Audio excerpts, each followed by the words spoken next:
অপরাধ করলে যদি গুনাহ হয় সেটা আল্লাহর নির্দেশ মতো যদি আমি করি তাহলে সেটার মধ্যে কি হবে? আর এই নেকটাই তো আখিরাতের পুঁজি। নেকটাই কি? আবার এই স্ত্রী সহবাসের দ্বারা তুমি যদি আল্লাহ পাকের কাছে দোয়া করো আর আল্লাহ যদি তোমার নেক সন্তান দিয়ে দেয়, তাহলে এই নেক সন্তান স্ত্রী সহবাসের দ্বারা নেক সন্তান পয়দা হতে পারে, তোমার জান্নাতের ওসিলা হতে পারে।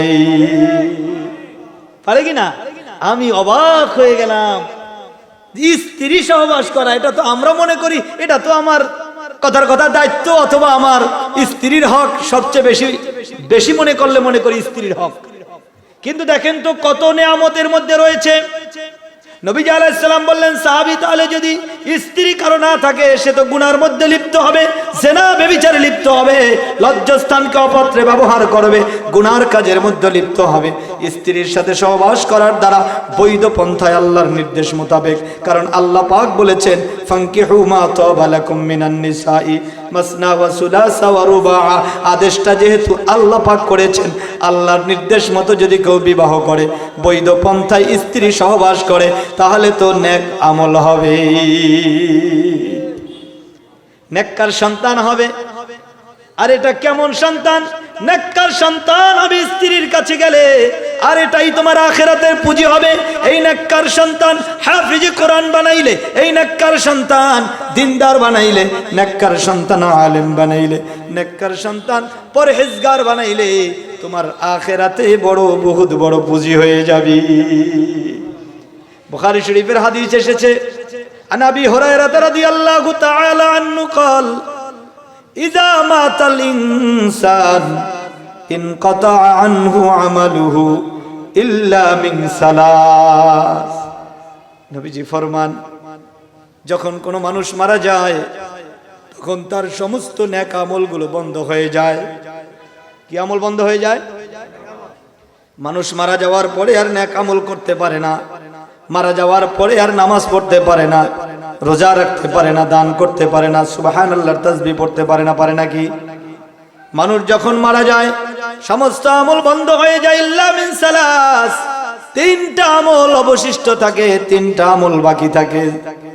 এর মধ্যে একটা আমল হলো নবীজি সাল্লাল্লাহু আলাইহি ওয়াসাল্লাম বলেছেন, আও ওয়ালাদুন সালিহুন ইয়াদউ লাহু। তিনটার একটা হলো যদি কেউ দুনিয়াতে নেককার সন্তান রেখে যেতে পারে, যেই সন্তান মাতা পিতার জন্য দোয়া করবে। নবীজি বলেন, মানুষটা মারা যাওয়ার পরে যদিও নিজে কোনো আমল করতে পারে না, কিন্তু ওই যে নেক সন্তান দুনিয়াতে রাখছে, ওই সন্তান যত আমল করে ওই আমল ওই বাবার কবরে যায়, ওই মায়ের আমল নামায় যায়, ওই বাবার মায়ের আমল নামায় যাইয়া বাবা আমার আমল নামাকে ভারী কইরা দেয়। মিজানের পাল্লায় ওই সন্তানের আমলের বরকতে বান্দার আমল নামা ভারী হইয়া যাবে।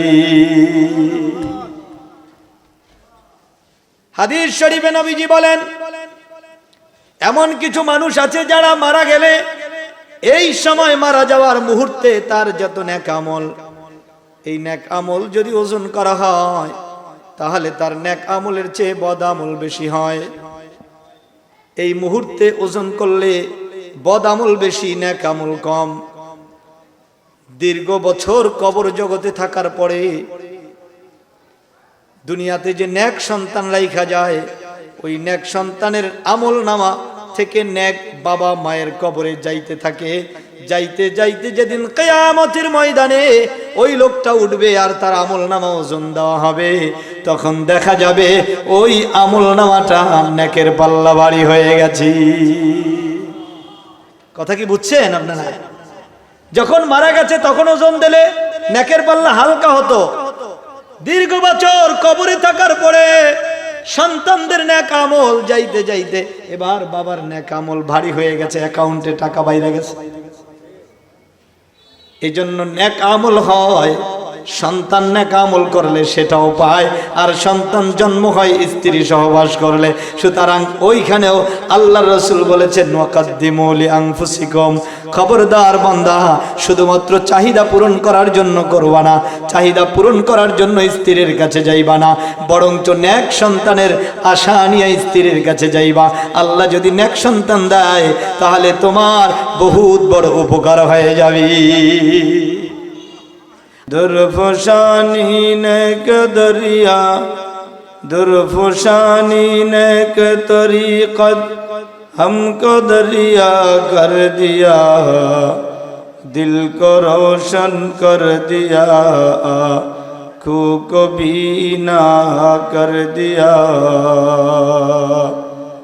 दुर्फशानी ने तरीक़त हमको दरिया कर दिया, दिल को रोशन कर दिया, आँखों को बीना कर दिया। खुद न थे जो राह पर और के आदि बन गए, क्या नजर थे जिसने मुर्दों को मसीहा कर दिया, क्या नजर थे जिसने मुर्दों को मसीहा कर दिया। वल्लैल में है जुल्फ़े मोहम्मद का तरन्नुम, वल्लैल में है जुल्फ़े मोहम्मद का तरन्नुम, वश्शम्स में रुख़सारे अहमद का तरन्नुम, वश्शम्स में रुख़सारे अहमद का तरन्नुम। वल फजर में है सबह रसालत की बशारत, वल असर में है दौर नबूवत की बशारत, वल असर में है दौर नबूवत की बशारत। हर फूल में है रोए मदीना की तबस्सुम, हर फूल में है रोए मदीना की तबस्सुम, शाखों की लचक में कद आका की तकल्लुम, शाखों की लचक में कद आका की तकल्लुम। यासीन से मौला ने कभी उसको पुकारा, यासीन से मौला ने कभी उसको पुकारा, हामीम कभी और कभी तो सीन इशारा, हामीम कभी और कभी तो सीन इशारा। ये रमज़ो है कुछ आशिक़ माशूक़ के माबैन, ये रमज़ो है कुछ आशिक़ माशूक़ के माबैन। समझा है जिन्हें खल्क़ में एक सरवर कौनैन, समझा है जिन्हें खल्क़ में एक सरवर कौनैन। আমাদেরকে আল্লাহ পাক কেন পাঠাইছেন? আল্লাহ পাকের মা খালাকাতুল জিন্না ওয়াল ইনসা বিকা জুজ ইবাদত নিস্ত মাকসুদ আয-যাহা। আল্লাহ রাব্বুল আলামিনের ইবাদত ছাড়া অন্য কোনো মাকসুদ নেই। একমাত্র গোলামি বান্দা করবে কার? আল্লাহ। আল্লাহ পাক অন্য আয়াতে বলেন সূরা ইয়াসিনে, আলাম আ'হাদ ইলাইকুম ইয়া বনি আদম আল্লা তা'বুদুশ শাইতান ইন্নাহু লাকুম আদুউম মুবিন। আল্লাহ বলেন, বান্দা আমি কি তোমাদের থেকে এই ওয়াদা, এই অঙ্গীকার নেই নাই? আল্লাহ তা'বুদুশ শাইতান, যে তোমরা শয়তানের অনুসরণ করবে না, শয়তানের ইবাদত করবে না। আমরা কার ইবাদত করব না? শয়তানের ইবাদত। প্রশ্ন করবেন রব্বুল আলামিন, শয়তানের ইবাদত কেন করব না? আল্লাহ বলেন কেন করব না জানো? ইন্নাহু লাকুম আদুউম মুবিন। কারণ হলো শয়তান তোমাদের প্রকাশ্য শত্রু। শত্রুর কথা যদি কেউ শোনে তাহলে খাদে পড়তে হয়। শত্রু কোনোদিন কাউকে ভালো বুদ্ধি দেয় না, দেয় নাকি? শত্রু শত্রুকে ভালো পরামর্শ দেয় না। শত্রু যদি ভালো পরামর্শ দেয় তারপরেও বলবে এর মধ্যে কি জানি একটা দুরভিসন্ধি আছে, ও আমারে ভালো কথা বলতেছে, অবশ্যই কোনো কারণ।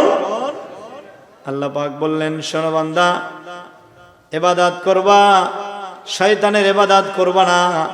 কারণ শয়তান হলো তোমাদের শত্রু। শত্রুর ইবাদত যদি করো, শত্রুর পদাঙ্ক অনুসরণ যদি করো, তুমি ক্ষতিগ্রস্ত হয়ে যাবা। এবার যদি আমরা প্রশ্ন করি, রব্বুল আলামিন আপনি ইবাদতের জন্য শয়তানকে নিষেধ করলেন, শয়তানের ইবাদত করতে আমাদেরকে বারণ করলেন, তাহলে আমরা কার ইবাদত করব? আপনি বলে দেন। আল্লাহ রাব্বুল আলামিন বলে দিবেন, ওয়া আনি'বুদুনি হাযা সিরাতুম মুস্তাকিম। রাব্বুল আলামিন জবাব দিয়ে দিবেন, আনি'বুদুনি, বান্দা ইবাদত করতে নিষেধ করেছি শয়তানের। এবার ইবাদত করবা কার? শোনো, আনি'বুদুনি, আমি আল্লাহর ইবাদত করো। আমি আল্লাহর ইবাদত যদি করো, এটাই হবে সিরাতে মুস্তাকিম, সিরাতুল জান্নাহ, জান্নাতের পথ। আল্লাহর ইবাদত জান্নাতের পথ। বলেন আল্লাহর ইবাদত, সবাই বলেন আল্লাহর ইবাদত।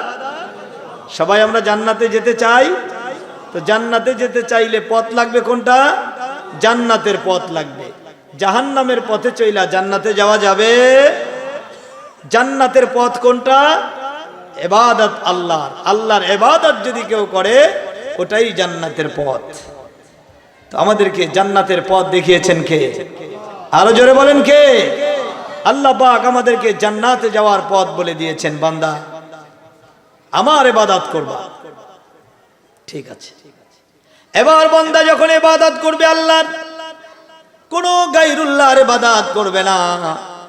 আল্লাহ রাব্বুল আলামিনের উদ্দেশ্য যখন বান্দা পুরা করবে, আল্লাহ যে উদ্দেশ্যে দুনিয়াতে বান্দাকে পাঠাইছেন, ওই উদ্দেশ্য বান্দা যখন পূরণ করবে, রব্বুল আলামিনকে ঘোষণা দিবে, রব্বুল আলামিন আপনি ইবাদতের জন্য আমাদেরকে তৈরি করেছেন। আমিও ঘোষণা দিলাম, ইয়্যাকা না'বুদু ওয়া ইয়্যাকা নাস্তাঈন। ঘোষণা দিলাম একমাত্র আপনারই ইবাদত করি, অন্য কারো ইবাদত করি না। আপনার কাছেই সাহায্য চাই, অন্য কারো কাছে চাই না। নামাজে দাঁড়িয়ে আমরা এই ঘোষণা দেই কিনা? বলে নামাজে দাঁড়িয়ে আমরা ঘোষণা দেই, আল্লাহ একমাত্র আপনার ইবাদত করি, ইয়্যাকা না'বুদু। এখানে জমিরটা আগে আসছে, হাসরের ফায়দা দেয়। আপনারই ইবাদত করি, আর কারো ইবাদত করি না। আল্লাহ আপনার ইবাদত করি, আপনার কাছে সাহায্য চাই। কারণ আল্লাহর সাহায্য ছাড়া কোনোদিন মানুষ কোনো ইবাদত করতে পারবে না। ইবাদত করতে সাহায্য লাগবে কার? নাকি চাইলেই পারা যাবে? চাইলেই পারা যাবে। আল্লাহ যদি সাহায্য করেন, আল্লাহ যদি তৌফিক দেন, তাহলেই বান্দা ইবাদত করতে পারবে। রাসূল পাক সরওয়ারে কায়নাত বলেন, মান ইউরিদিল্লাহু বিহি খায়রান ইউফাক্কিহু ফিদ্দীন। আল্লাহর হাবিব বলেন, মান ইউরিদিল্লাহু বিহি খায়রা, আল্লাহ পাক যার ব্যাপারে ভালো চান, কল্যাণ চান, তাকে আল্লাহ পাক ইউফাক্কিহু ফিদ্দীন, দ্বীনের বুঝ দান করেন। সুবহানাল্লাহ। কথাটা ছোট, প্রিয় ভাই। আল্লাহর নবী বলেছেন, আল্লাহ যদি কাউকে মহব্বত করেন, তাকে দিনের বুঝ দিয়া দেন, দিন বোঝার তৌফিক দিয়া দেন, দিন মানার তৌফিক দিয়া দেন। সুবহানাল্লাহ বলেন। আল্লাহ রাব্বুল আলামিন যদি কাউকে চান যে এই বান্দাকে আমি ভালোবাসবো, রাব্বুল আলামিন তাকে দিনের বুঝ দিয়া দেন, ইবাদতের তৌফিক বান্দাকে দিয়া দেন। আর বান্দা দিনের বুঝ পায়া যখন দিন মানতে শুরু করে তখন বান্দা আল্লাহ পর্যন্ত পৌঁছা যায়। जगह जी लगाने को दुनिया नहीं है, जगह जी लगाने को दुनिया नहीं है, ये इबरत की जाए तमाशा नहीं है। दिन की सूरज डूब रही है हम लोगों की सामने, क्या जवाब दो रोज महशर मुस्तफा की सामने।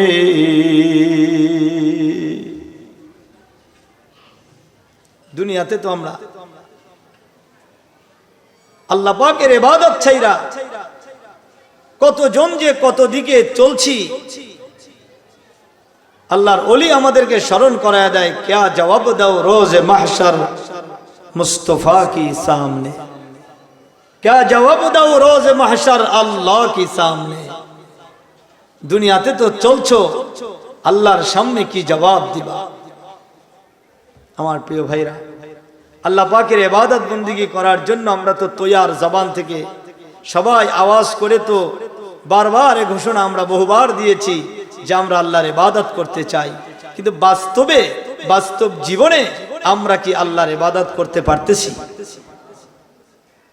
পারতেছি না। কেউ কেউ মনে করতেছে হুজুর দাড়ি টুপি পাগড়ি আছে, নামাজ পড়তেছি, মাশাআল্লাহ, কে বলছে ইবাদত করি না? ইবাদত তো করি হুজুর, আমি তো সরমনার মুরিদ, আমি তো যে 20 বছর পর্যন্ত তাবলীগ করি, ইবাদত করি না কে বলছে? মাদ্রাসা দান সদকা করি তো। ইবাদত করতে হবে। আল্লাহ রাব্বুল আলামিন এমন এক গ্রন্থ দিয়েছেন, ইবাদত শিক্ষা দেওয়ার জন্য এমন একজন নবী আপনার আমার জন্য দান করেছেন, এমন একটা গ্রন্থ আল কোরআন দিয়েছেন। মুসলমান ভাইরা রে আমার, এই কোরআন অনুযায়ী চলতে হলে একজন মানুষের আপাদমস্তক, একজন মানুষের ব্যক্তি জীবন থেকে শুরু করে আন্তর্জাতিক জীবন পর্যন্ত সব জায়গায় আল্লাহর বিধান মানা লাগবে। ইবাদত আমরা করার জন্য তৈয়ার, কেউ কিছু কিছু করিও, যারা করি তারা আবার নবীজির তরিকা অনুযায়ী করি না, আর একদল তো কিছু করি কিছু জায়গায় মোটেও করি না। আমার ভাইরা, ইবাদত কাকে বলে? ইবাদতের কিছু শাখাকে আমরা ইবাদত মনে করে বসে আছি। আল্লাহ রাব্বুল আলামিন আমাদেরকে ইবাদতের জন্য বলেছেন, তার হুকুম মানতে বলেছেন। সব জায়গায় তার হুকুম আছে। নামাজের বেলায় যেমন তার হুকুম আছে, রোজার বেলায় যেমন তার হুকুম আছে, দিনের প্রত্যেকটা শরবতে আল্লাহ পাকের হুকুম আছে, নবীর তরিকা আছে। আছে না নাই? শুধুমাত্র সেজদা দিলেই ইবাদত হবে না, শুধুমাত্র নামাজ পড়লেই ইবাদত হবে না, ওটা যখন নবীর তরিকা মতো করব তখনই ইবাদত হবে। মুহতারাম হাজিরিন, ইবলিস এই জমিনের বহু জায়গায় সেজদা দিছে, আপনারা জানেন, দিছে না? জমিনের বহু জায়গায় ইবলিস কি দিছে? সেজদা দিছে। এত সেজদা যেই লোক দিল, সে আল্লাহর হুকুমে আদম আলাইহিস সালামকে একটা সেজদা কিন্তু দিতে, ঠিক কিনা বলেন? এত সেজদা দিতে পারলে একটা দিতে পারলো না কেন? এত সেজদা দিয়েছে, কিন্তু আল্লাহর হুকুম যেই সেজদার উপরে ছিল সেই সেজদাটা দেয় নাই। এই একটা না দেওয়ার কারণে সে ধ্বংস হয়েছে, ঠিক কিনা? তাহলে এত সেজদা দিল, তার দাম জিরো। তার দাম কি? জমিনের এমন কোন জায়গা নাই ইবলিস সেজদা দেয় নাই, কথিত আছে। তাহলে এত লক্ষ লক্ষ সেজদা যে ইবলিস দিল, দিল না কয়টা? একটা। এই একটাই তার শেষ। মুসলমান ভাইরা আমার, এই জন্য আমাদের মুহাদ্দিসিনে কেরাম লিখেছেন, কমাও না কেন, 2 বার 3 বার হয়। ইবাদত হলো আল্লাহ পাকের ওই হুকুম, আল্লাহ পাক বান্দার উপরে যখন যা করতে বলেছে ওইটা করার নাম ইবাদত, যখন যা ছাড়তে বলেছেন ওইটা ছাড়ার নাম ইবাদত। যখন নামাজ পড়তে বলেছেন তখন পড়ার নাম, যখন নামাজ তরক করতে বলেছেন তখন তরক করার নাম, যখন রোজা রাখতে বলেছেন রোজা রাখার নাম ইবাদত, যখন রোজা ছাড়তে বলেছেন রোজা ছাড়ার নাম ইবাদত। ঈদের দিন রোজা রাখা যায়? এখন ওই দিন যদি কেউ রোজা রাখে সব হবে না গুনাহ হবে? কেন, রোজাই তো রাখছি। কি রাখছি? রোজাই তো রাখছি হুজুর, অসুবিধা কি? আপনি রোজা রাখলেই হবে না, ওটার মধ্যে আল্লাহর হুকুম থাকা লাগবে। মুসলমান ভাইরারে আমার, এখন যদি ফজরের নামাজটা আপনি পড়ে ফেলেন, যে বাঁচি না মরি বলা তো যায় না, এখনই ফজরটা পড়ে ফেলি এশার সাথে, হবে? হবে? সেজদা ঠিকঠাক মতোই দিলেন, তারপরেও হবে না, কারণ ফজরের নামাজের হুকুম এখনো আল্লাহ আমাদেরকে দেন নাই। ফিকার কিতাব হলো ওয়াক্ত আসার পরে কি আসবে? হুকুম আসবে। ওয়াক্ত যখন হবে তখন যারা পৃথিবীতে মুসলমান বাঁচবে তাদের উপরে ওই ওয়াক্তের নামাজ কি হয়ে যাবে? ফরজ হয়ে যাবে। তাহলে এবার একটু কথাটা গুছায় আনি। আল্লাহ রাব্বুল আলামিনের ইবাদত আমরা করব, তবে ইবাদতের আল্লাহ পাক যেভাবে নিয়ম বলেছেন, আল্লাহর হাবিব যেমনে তরিকা বাতাইছেন, ওই তরিকা মোতাবেক ইবাদত করলে আল্লাহ খুশি হয়, তরিকা ছাড়া করলে আল্লাহ বেজার হয়। এখন তো আল্লাহর নবীর তরিকা, নবীর তরিকার প্রতি মুসলমানের অ্যালার্জি। মুসলমানের নবীর তরিকাকে কেউ কেউ অবজ্ঞা করে, কেউ কেউ মুসলমান আল্লাহর নবীর তরিকাকে অমান্য করে। আল্লাহর নবীর তরিকাকে কেউ কেউ তো অসামাজিক মনে করে, বলে হুজুর এটা এখন আর চলে না, হুজুর এটা এখন আর বেল নাই, হুজুর এই জমানায় এসা এটা অনেক পুরানা মডেল, চলবে না। মুসলমান ভাইরারে আমার, আল্লাহ রাব্বুল আলামিনের হাবিবকে রাব্বুল আলামিন পাঠাইছেন কিয়ামত পর্যন্তের জন্য। কাজী কিয়ামত পর্যন্তের জন্য যা যা দরকার, যেইটা যখন প্রয়োজন আল্লাহর নবীর দ্বারা আল্লাহ পাক সেটাই বলাইছেন, ঠিক কিনা বলি? মা ইয়ানতিকু আনিল হাওয়া ইন হুয়া ইল্লা ওয়াহয়ুন ইউহা। মুহাম্মদ হরগিজ না গুফতা, তা না গুফতা জিবরাইল, জিবরাইল হরগিজ না গুফতা, তা না গুফতা রবজুলি। আল্লাহর নবী ততক্ষণে কোনো কথা বলতেন না যতক্ষণে জিবরাইল আলাইহিস সালাম না বলতেন, আর জিবরাইল ততক্ষণে কথা বলেন না যতক্ষণে আমার আল্লাহ না বলতেন। তাহলে বোঝা গেল নবীজির কথাগুলো কার কথা? নবীজির হাদিসকে বলা হয় ওহিয়ে গায়রে মাতলু, আর কোরআনকে বলা হয় ওহিয়ে মাতলু। ওই ওহি যা তেলাওয়াত করা হয় ওহি হিসাবে, আর নবীর হাদিসও ওহি, তবে সেটা কোরআন হিসাবে তেলাওয়াত করা হয় না, এই জন্য ওইটাকে বলা হয় ওহিয়ে গায়রে মাতলু। মুসলমান ভাইরারে আমার, এবার সকল কাজে নবীর তরিকা অনুযায়ী বান্দা যখন চলবে ওইটার নাম হবে ইবাদত। এ আমার ভাই, এখন তো আমরা ইবাদত কয়েকটা বস্তুকে মনে করছি, ইবাদত শুধুমাত্র নামাজ রোজাকে মনে করছি। না না, ইবাদতের অনেকগুলো শোভা, ইবাদতের অনেকগুলো শাখা রয়েছে। আগামী 17 তারিখ রবিবার দিন আমাদের বরিশাল জেলায় একটা বড় তাফসীরুল কোরআন মাহফিল আছে 5 দিন ব্যাপী। ওখানে আমার চতুর্থ দিনে দাওয়াত আছে। সূরাতুল বাকারার 123, 24, 25 3 আয়াতের তাফসীর করতে হবে ওখানে।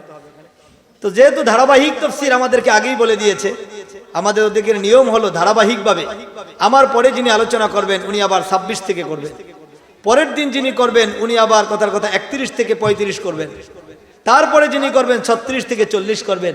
এভাবে ধারাবাহিকভাবে এবছর যে পর্যন্ত যাবে ডায়েরিতে লেখা হবে, পরের বছর আবার সেখান থেকে শুরু হবে। সুবহানাল্লাহ, এটা একটা ভালো পদ্ধতি, ঠিক না? আমাদের ওখানে এক জায়গায় 55 বছরে পুরো কোরআন শরীফ ওই ময়দানে শেষ হয়েছে। কত বছরে? এরকম 12 দিন ব্যাপী তাফসীর মাহফিল, আলহামদুলিল্লাহ সেখানেও আমি প্রতি বছর থাকি। ধারাবাহিক তাফসীর। তো বলার যেটা উদ্দেশ্য, ওই 3 আয়াতের তাফসীর আজকে সকালবেলা দেখতেছিলাম, তাফসীরে কুরতুবী, তারপরে মারিফুল কোরআন, তাফসীরে মাযহারি, আর দেখলাম তাফসীরে রুহুল মাআনি। ওখানে নিসাউকুম হারসুল লাকুম এই আয়াত থেকে আমার আলোচনা শুরু। তো আলোচনা করার শুরুতে আল্লামা জালালউদ্দিন সুয়ুতী রহমাতুল্লাহি আলাইহি তাফসীরে জালাল এবং আল্লামা আলুসি রহমাতুল্লাহি আলাইহি রুহুল মাআনিতে একটা চমৎকার কথা লিখেছেন। ওখানে আল্লাহ পাক রব্বুল আলামিন বলেছেন যে আকাদ্দিমু লি আনফুসিকুম, মানে স্ত্রী মিলনের পরে এই যে আয়াত, এরপরে আল্লাহ বলছেন কাদ্দিমু লি আনফুসিকুম, তোমরা আখিরাতের জন্য এখান থেকে ফসল পৌঁছাও। তো রুহুল মাআনির মধ্যে প্রশ্ন করা হয়েছে, স্ত্রী সহবাস করব, এখানে আবার আখিরাতে কি পৌঁছাইতে পারি? এটার মধ্যে আবার আখিরাতের কি আছে? এটা তো আমার যৌন ক্ষুধা, এটা তো আমার জৈবিক চাহিদা, এটা তো স্ত্রীর হক, এটা তো আমার জীবনের চাহিদা মিটাইতেছি, এখানে আখিরাতের আবার কি আসলো? যে আল্লাহ পাক বললেন আকাদ্দিমু লি আনফুসিকুম। চমৎকার কথা লিখেছেন ওখানে, চমৎকার। নবীজির কাছে সাহাবী, নাসাই রওয়ায়াত, নবীজির কাছে সাহাবী জিজ্ঞাসা করছে, ইয়া রাসূলুল্লাহ, এখানে আখিরাতের কি বিষয়? নবী আলাইহিস সালাম বললেন, সাহাবী বলো তো, কেউ যদি জিনা ব্যভিচার করে তাহলে গুনাহ হবে কিনা? আপনারা কি বলেন? হ্যাঁ, সাহাবী বলো তো, জিনা ব্যভিচার করলে গুনাহ হবে? সাহাবী বলে, ইয়া রাসূলুল্লাহ, অবশ্যই হবে। নবীজি বললেন, জিনা করলে যদি গুনাহ হয় তাহলে স্ত্রীর সাথে হালাল ভাবে করলে সব হবে না কেন? অপরাধ করলে যদি গুনাহ হয়, সেটা আল্লাহর নির্দেশ মতো যদি আমি করি তাহলে সেটার মধ্যে কি হবে? আর এই নেকটাই তো আখিরাতের পুঁজি, নেকটাই কি? আবার এই স্ত্রী সহবাসের দ্বারা তুমি যদি আল্লাহ পাকের কাছে দোয়া করো আর আল্লাহ যদি তোমার নেক সন্তান দিয়ে দেয়, তাহলে এই নেক সন্তান স্ত্রী সহবাসের দ্বারা নেক সন্তান পয়দা হতে পারে, তোমার জান্নাতের ওসিলা হতে পারে। পারে কি না? আমি অবাক হয়ে গেলাম, স্ত্রী সহবাস করা, এটা তো আমরা মনে করি এটা তো আমার কথার কথা দায়িত্ব অথবা আমার স্ত্রীর হক, সবচেয়ে বেশি মনে করি স্ত্রীর হক। কিন্তু দেখেন তো কত নেয়ামতের মধ্যে রয়েছে। নবী আলাইহিস সালাম বললেন, সাহাবী তাহলে যদি স্ত্রী কারো না থাকে, সে তো গুনার মধ্যে লিপ্ত হবে, জিনা ব্যভিচারে লিপ্ত হবে, লজ্জাস্থানকে অপত্রে ব্যবহার করবে, গুনার কাজের মধ্যে লিপ্ত হবে। স্ত্রীর সাথে সহবাস করার দ্বারা বৈধ পন্থায় আল্লাহর নির্দেশ মোতাবেক, কারণ আল্লাহ পাক বলেছেন, ফানকিহু মা তাবা লাকুম মিনান নিসাই মাসনা ওয়া সুলাসা ওয়া রুবা। আদেশটা যেহেতু আল্লাহ পাক করেছেন, আল্লাহর নির্দেশ মতো যদি কেউ বিবাহ করে, বৈধ পন্থায় স্ত্রী সহবাস করে, তাহলে তো নেক আমল হবে, নেককার সন্তান হবে। আর এটা কেমন সন্তান? নেককার সন্তান হবে স্ত্রীর কাছে গেলে, আর এটাই তোমার আখিরাতের পুঁজি হবে। এই নেককার সন্তান হাফিজ কোরআন বানাইলে, এই নেককার সন্তান দিনদার বানাইলে, নেককার সন্তান আলেম বানাইলে, নেককার সন্তান পরহেজগার বানাইলে, তোমার আখিরাতে বহুত বড় পুঁজি হয়ে যাবে। বুখারী শরীফের হাদিস এসেছে, আন আবি হুরায়রা রাদিয়াল্লাহু তাআলা আনহু قال ইযা মাতাল ইনসান ইনকাতা আনহু আমালুহু ইল্লা মিন সালাস। নবীজি ফরমান, যখন কোনো মানুষ মারা যায় তখন তার সমস্ত নেক আমলগুলো বন্ধ হয়ে যায়। কি আমল বন্ধ হয়ে যায়? মানুষ মারা যাওয়ার পরে আর নেক আমল করতে পারে না, মারা যাওয়ার পরে আর নামাজ পড়তে পারে না, রোজা রাখতে পারে না, দান করতে পারে না, সুবহানাল্লাহর তাসবিহ পড়তে পারে না। পারে নাকি? মানুষ যখন মারা যায় সমস্ত আমল বন্ধ হয়ে যায়, ইল্লা মিন সালাস, 3টা আমল অবশিষ্ট থাকে, 3টা আমল বাকি থাকে। এর মধ্যে একটা আমল হলো, নবীজি সাল্লাল্লাহু আলাইহি ওয়াসাল্লাম বলেছেন, আও ওয়ালাদুন সালিহুন ইয়াদউ লাহু। 3টার একটা হলো, যদি কেউ দুনিয়াতে নেককার সন্তান রেখে যেতে পারে, যেই সন্তান মাতা পিতার জন্য দোয়া করবে। নবীজি বলেন মানুষটা মারা যাওয়ার পরে যদিও নিজে কোনো আমল করতে পারে না, কিন্তু ওই যে নেক সন্তান দুনিয়াতে রাখছে, ওই সন্তান যত আমল করে ওই আমল ওই বাবার কবরে যায়, ওই মায়ের আমল নামায় যায়, ওই বাবার মায়ের আমল নামায় যাইয়া বাবা মার আমল নামাকে ভারী কইরা দেয়। মিজানের পাল্লায় ওই সন্তানের আমলের বরকতে বান্দার আমল নামা ভারী হইয়া যাবি। হাদিস শরীফে নবীজি বলেন এমন কিছু মানুষ আছে যারা মারা গেলে এই সময় মারা যাওয়ার মুহূর্তে তার যত নেক আমল, এই নেক আমল যদি ওজন করা হয় তাহলে তার নেক আমলের চেয়ে বদ আমল বেশি হয়। এই মুহূর্তে ওজন করলে বদ আমল বেশি, নেক আমল কম। দীর্ঘ বছর কবর জগতে থাকার পরে দুনিয়াতে যে নেক সন্তান রাইখা যায়, ওই নেক সন্তানের আমল নামা থেকে নেক বাবা মায়ের কবরে যাইতে থাকে। যাইতে যাইতে যেদিন কিয়ামতের ময়দানে ওই লোকটা উঠবে আর তার আমল নামা ওজন দেওয়া হবে, তখন দেখা যাবে ওই আমল নামাটা নেকের পাল্লা ভারী হয়ে গেছে। কথা কি বুঝছেন আপনারা? যখন মারা গেছে তখন ওজন দিলে নেকের পাল্লা হালকা হতো, দীর্ঘ বছর কবরে থাকার পরে সন্তানদের নেক আমল যাইতে যাইতে এবার বাবার নেক আমল ভারী হয়ে গেছে, অ্যাকাউন্টে টাকা বাইরে গেছে। এই জন্য নেক আমল হয়, সন্তান নেক আমল করলে সেটাও পায়, আর সন্তান জন্ম হয় স্ত্রী সহবাস করলে। সুতরাং ওইখানেও আল্লাহর রাসূল বলেছেন ওয়াকাদ্দিমু লিআনফুসিকুম, খবরদার বান্দা শুধুমাত্র চাহিদা পূরণ করার জন্য করবা না, চাহিদা পূরণ করার জন্য স্ত্রীর কাছে যাইবা না, বরঞ্চ নেক সন্তানের আশা নিয়ে স্ত্রীর কাছে যাইবা। আল্লাহ যদি নেক সন্তান দেয় তাহলে তোমার বহুত বড় উপকার হয়ে যাবে। আমি আমার মুসলমান ভাইরা এই আলোচনাটা এজন্য করলাম, লম্বা চওড়া আলোচনা। আমার প্রিয় ভাই এক আয়াতের উপরে আলোচনা, যা তাফসীর দেখেছি, যে সময় পাবো মনে হয় তা বলা যাবে না, এখানে না, ওই রবিবার দিন। ওটা এজন্য বললাম, আমরা তো অনেকে মনে করি এগুলো কোনো কাজ না। আমাদের মা বোনেরা ঘর সংসারের কাজ করে, মনে করে স্বামীর সংসারে ভাত খাই, এ তো করাই লাগবে, যদি না করি তাহলে তো ভাত দিবে না, স্ত্রী হিসাবে আমাকে রাখবেন, এটা তো আমার দায়িত্ব। স্বামীর ঘর ঝাড়ু দেব, স্বামীর বিছানা ঝাড়ু দেব, স্বামীকে সময় দেব, স্বামীর সন্তান লালন পালন করব, স্বামীর সন্তান গর্ভে ধারণ করব, প্রসব করার পরে মায়ের দুধ খাওয়াবো, এটা তো আমার দায়িত্ব। ও মা, আপনি দায়িত্ব ঠিক আছে, আপনি জানেন না এর প্রত্যেকটা কাজ যদি আপনি আল্লাহর রেজামন্দির জন্য করেন, সংসারের প্রত্যেকটা কাজে আপনাকে আল্লাহ তাআলা নেক দান করবে। এজন্য মুসলমান ভাইরারে আমি বলছিলাম যে ইবাদত সব কাজের মধ্যে আছে, যদি আল্লাহ পাকের আদেশ মতো করা যায়, যদি আল্লাহ পাকের আদেশ মতো যদি কেউ করতে পারে তাহলে ইবাদত হবে। আর আল্লাহর আদেশের বাইরে যদি চলে তাহলে ওটা ইবাদত হবে না।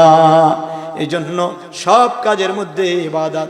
আপনি যখন ব্যবসা করবেন, এই ব্যবসার মধ্যে একটা ইবাদতের জায়গা আছে। আপনি মানুষকে ঠকাবেন না, নবীজি বলেছেন মান গশ্শা ফালাইসা মিন্না, যে ধোঁকা দেয় সে আমার উম্মত না। তাহলে ব্যবসার মধ্যে আপনি ধোঁকা দিবেন না, সাউন্ড বাড়াও, ব্যবসার মধ্যে আপনি ধোঁকা দিবেন না। আপনি যদি কর্মচারী হন, চাকরিজীবী হন, চাকরির মধ্যে আপনি ধোঁকা দিবেন না। আপনি যদি রিকশাওয়ালা হন, রিকশা যেখানে যতটুকুন ভাড়া ওইটুকুন নিবেন, বেশি নিবেন না। ও মুসলমান ভাইরারে আমার, আপনি যা কিছু করেন না কেন, যদি কৃষক হন, আর একজনের জমিন আপনি ঠেলে নিবেন না। যদি আপনি রাজনীতিবিদ হন, যদি আপনি নেতা হন, মানুষের উপরে জুলুম করবেন না, ঠিক কিনা? মানুষের উপরে জুলুম করবেন না। আপনি সৎ হবেন, আপনি অসৎ হবেন না, আপনি অন্যায় করবেন না, গরিবের পেটে লাথি দিবেন না, জনগণের টাকা আত্মসাৎ করবেন না, রাষ্ট্রীয় কাজের মধ্যে তসরুফ করবেন না, রাষ্ট্রীয় সম্পদ বিদেশে বেগম পাড়া বানাইতে পাচার করবেন না, ঠিক না? ওইটা কইলে হুজুর, ওই জায়গায় যখন উদাহরণ দিয়ে যাব তখন বলবে রাজনীতি করিয়েন না। যদি কই আপনি চুরি করবেন না, কেউ কিছু বলবে না। যদি কই জমিন ঠেলবেন না, তাও বলবে না। যদি বলি যে মুরগি চুরি করবেন না, মানুষের গাছের ফল চুরি করবেন না, নারিকেল চুরি করে খাইবেন না, তাহলে সবাই বলবে হক ঠিক ঠিক ঠিক ঠিক। যদি কই রাষ্ট্রের টাকা চুরি কইরা বিদেশে পাচার করবেন না, কানে কানে একই হুজুর রাজনীতি কইরেন না। হ্যাঁ, আম চুরির কথা কইতে হ্যাঁ ঠিক আছে, আপনার কাছে ডাব চুরি করবো না, এইটা ঠিক আছে। দেশের টাকা চুরি কইরা বিদেশে পাঠাইবেন না, এই কথা কইলি কানে কানে রাজনীতি করেন না। এটি কি রাজনীতি? এইটি কইয়া কইয়া এই চোরগুলা ফুইলা ফুইলা বড় হয়েছে, ঠিক কিনা? ওরা যদি আমাদেরকে মাঠে ময়দানে বলতে দিত, হাজার হাজার কোটি টাকা বাংলাদেশ থেকে ওরা পাচার করতে পারতো না, ঠিক কিনা বলেন? ওইটা যখনই আমরা বলতে গেছি, এক শ্রেণীর পাতি নেতারা আইসা আমাদের সামনের থেকে মাইক টেইনা নিছে। 16 বছর বলছে হুজুর রাজনীতি করা যাবে না। আরে বেটা ছাগল, রাজনীতি করি নাই, তোর নেতায় টাকা পাচার করে, এইটা বন্ধ করো নাই, আজকে দেশ দেউলিয়া, ঠিক কিনা বলে? আজকে জুমায় আমার মসজিদে বলেছি, আজকে জুমায় বলেছি যে আমি রাজনীতি করি। মসজিদ কমিটির সভাপতি রাজনীতি করতে পারলে আমিও করব, কেশিয়ার করলে আমিও করুম, সেক্রেটারি রাজনীতি করলে আমি ইমাম সাহেব রাজনীতি করুম। যদি মসজিদে রাজনীতি বন্ধ হয় তাহলে সভাপতিও করতে পারবে না, সেক্রেটারিও করতে পারবে না, কমিটিও করতে পারবে না, কোনো মুসল্লিও করতে পারবে না। কথা কয় না? মুসল্লি রাজনীতি করবে অসুবিধা নাই, মসজিদ কমিটির সভাপতি রাজনীতি করবে অসুবিধা নাই, মসজিদ কমিটির সেক্রেটারি রাজনীতি করবে অসুবিধা নাই, মসজিদ কমিটির ক্যাশিয়ার রাজনীতি করবে অসুবিধা নাই, ইমাম সাহেব করলে জ্বালা। কি বলেন, এটা বৈষম্য না? আমরা বাংলাদেশে বৈষম্য আর দেখতে চাই না। এবার থেকে ইমাম সাহেব রাজনীতি করবে, এখন থেকে উলামায়ে কিরাম রাজনীতি করবে, মাদ্রাসার মুহতামিম রাজনীতি করবে, আর বৈষম্য হবে না। সভাপতি রাজনীতির নেতা হবেন, কেশিয়ার রাজনৈতিক নেতা হবেন, ইমামের উপরে চাপায় দিবেন, ইমাম সাহেব রাজনীতি করতে পারবেন না। এই বৈষম্য আর মসজিদে চলবে না, এই বৈষম্য আর মাদ্রাসাতে চলবে না, বৈষম্য হবে না, রাজনীতি আমরাও করব। আমাদেরকে রাজনীতি করতে দেন নাই বিধায় দেখেন না ঘোষণা দিছে কি, আমি যদি কলা গাছ দেই তোমরা কলা গাছই পাস করাইবা। আজকে আমি আমার মসজিদে বলেছিলাম, কেন আপনার কাছে মাথাটা বিক্রি করে দিয়েছি নাকি? আমি আপনার দল করি তাই বলে কি আপনি আমার মাথা কিনে নিয়েছেন নাকি? আপনি কলা গাছ দিলে কলা গাছের পাস করামু? কথা কন নাকি? আপনার এই লক্ষ লক্ষ লোকের ভিতরে 300 শাল কাঠ কি নাই? বুঝেন নাই? আপনার এই লাখ লাখ লোকের ভিতরে 300 সেগুন কাঠ কি নাই? আপনি কলা গাছ দিবেন কে? কথা কয় না? আপনি কলা গাছ দিবেন কা? আপনার এই লাখ লাখ লোকের ভিতরে যারা শাল কাঠ, লোহা কাঠ, এইডি সরকারে বানাইবেন, এইডিরে নমিনেশন দেবেন, এইডি এমপি হইব, ওই কলা গাছ দেইখা বই পড়তে পারে না, বক্তৃতা লেখা নিয়ে গেছে, দেইখা পড়তে পারে না। এই কলা গাছ, বেরন গাছ, এই গাছটিরে কিনলে আমাকে সামনে পাঠাইয়া বাংলাদেশটাকে ধ্বংস করছেন, ঠিক কিনা? এখন থেকে আর ওই সমস্ত চলবে না। বাংলাদেশে কেউ প্রার্থী হতে হলে অবশ্যই তাকে যোগ্যতা সম্পন্ন, চরিত্রবান, আদর্শবান, নেককার, দিনদার, পরহেজগার, আমানতদার প্রার্থী হতে হবে। না হয় আমরা যে দলের হোক না কেন তাকে আগামীতে জাতি ভোট দিবে না, ঠিক কিনা বলো? আদর্শবান সৎ মানুষ না হলে আমরা ভোট দেব না। এটা রাজনীতি কথা? এটা রাজনীতি কথা না। সৎ লোকের ভোট দেবো, হোক তার দলের, আমি তো কোনো দলের নাম বলি নাই, যেই দলেরই হোক না কেন আপনাদের আমাদের কথা থাকবে। এখন আর কলা গাছের আমরা দিব, আপনি যদি ভালো গাছ দেন তাহলে ঠিক আছে, কলা গাছ দিলে কলা গাছ আমরা জায়গায় রেখে দেব। কথা ঠিক? আগামী সংসদ নির্বাচনে আমরা ভোট দেব কাদেরকে? সৎ ব্যক্তিদেরকে, দিনদার ব্যক্তিকে, নেককার ব্যক্তিকে, যিনি নামাজ পড়েন, যিনি আল্লাহকে ভয় করেন, যিনি জনগণের টাকা মাইরা খাইতে জাহান্নামকে ভয় করেন। যিনি জাহান্নামকে ভয় করে তিনি আর বিদেশে টাকা পাচার করবে না, ঠিক না? কি রাগ করতেছেন কথায় আপনারা? যিনি আল্লাহকে ভয় করেন, যেখানে হোক না কেন আল্লাহর ভয় যার মধ্যে আছে ওই ব্যক্তি মানুষকে ঠকাবে না। সুতরাং আপনাদের সচেতন হতে হবে, সজাগ হতে হবে। মুসলমান ভাইয়েরা আমার, এদেশ আমাদের, 92 জন মুসলমান বাংলাদেশে। এখনো বাংলাদেশে 100টা ভোটের মধ্যে 92টা ভোট মুসলমানের। সেখানে কি করে বর্তমান ইন্টারিম গভর্নমেন্টের মধ্যে ওই যে আপনার বিভিন্ন নায়িকা গায়িকাদের প্রতিনিধিরা উপদেষ্টা হয়, আমাদের বুঝে আসে না, ঠিক কিনা? কর জোরে বলেন, ঠিক কিনা? যারা শাপলা চত্বরকে বলল জঞ্জাল মুক্ত হয়েছে, আল্লামা শফি রহমতুল্লাহ আলাইহিকে যারা তিতুল হুজুর বলেছে, আলেমদেরকে যারা বিদ্বেষ করেছে, ওরা বাংলাদেশে 92% মুসলমানের দেশে কিভাবে তারা উপদেষ্টা হয় আমাদের বুঝে আসে না। অনতিবিলম্বে এদেরকে অপসারণ করতে হবে। এটা মুসলমানের দেশ। দল আপনি আওয়ামী লীগ করতে পারেন, বিএনপি করতে পারেন, জাতীয় পার্টি করতে পারেন, আলিয়ার হতে পারেন, কওমিয়ার হতে পারেন, সব পরিচয় ভিন্ন, আমরা একটা পরিচয় সবাই এক, আমরা হলো মুসলমান। আমাদের এই কোরআনের মধ্যে কারো কোনো ভুল নাই, ঠিক না? এই কোরআন আমাদের। এই কোরআন কাদের বলেন? আওয়ামী লীগের কোরআন ভিন্ন, বিএনপিটা ভিন্ন, জাতীয় পার্টিটা ভিন্ন। এই কোরআন আমরা ওলামায়ে কেরাম যেজন্য মানি, অন্য সকলেরও মুসলমানদের সেজন্যই মানা উচিত, আল্লাহকে রাজি খুশি করার জন্য, ঠিক না? কারণ দুনিয়া অস্থায়ী। দুনিয়া কি? আখিরাত। মোহতারাম ভাই ও দোস্ত, কথা একটু জোরে বলছি দেখা বুঝবেন না যে হুজুর বোধহয় চেইতা গেছে। না না, চেইতা নাই, মনের দুঃখ। আপনারা যারা মুসলমান বিভিন্ন দল করেন, আপনি মুসলিম পরিচয়টা কেন ভুলে যান? আপনার নেতাই যদি ইসলাম বিরোধী কথা বলে, আপনি কেন তার প্রতিবাদ করেন না? দুঃখটা এই জায়গায়, দুঃখটা হলো এই জায়গায়।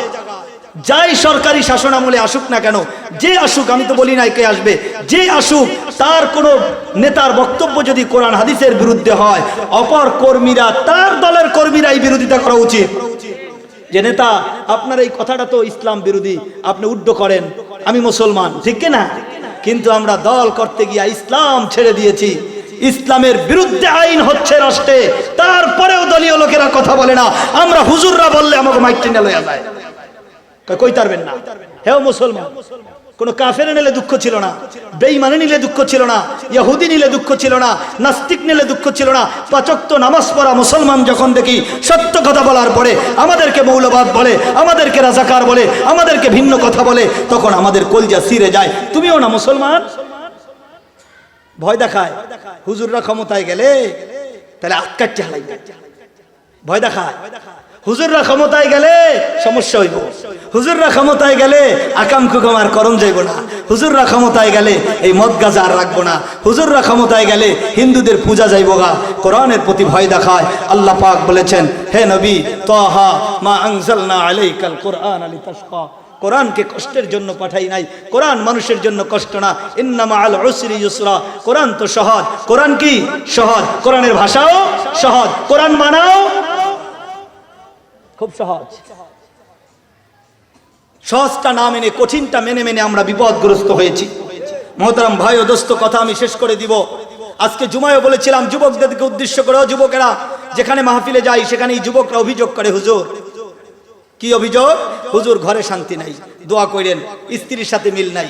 এই যে গতকালকে একজনে শোনালো, প্রায় আজ 7-8 মাস পর্যন্ত স্ত্রীর সাথে মিল নাই। মক্কা শরীফ গেছে, স্বামী স্ত্রীর কাছে বলতে গেছে যে আমি মক্কা শরীফ যাই, ঘন্টা দিয়ে বয়ে রয়েছে, কথাও কয়।